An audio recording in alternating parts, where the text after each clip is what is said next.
Let me show you how we can find and use the song recognition feature on Xiaomi 15 Ultra. So in order to detect the song, or actually its title, what you can do is go to the control center, so swipe on the right side of the phone from the top towards the middle. And then over here in the control center, we can actually add the song recognition or the song search option. Scroll all the way down in the control centers to be able to find the edit. And then in the edit, while editing the control center, you might need to scroll all the way down in order to find song search.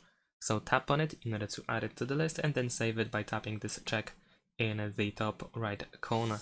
And then we can tap on this button in order to play, sing, or hum a song. So I'm gonna play a song.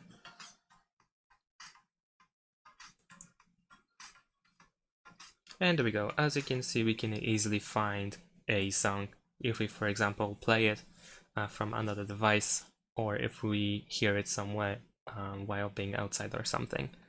And that's pretty much it. Thanks for watching, leave a like and subscribe to my channel, and see you in my next videos. Bye!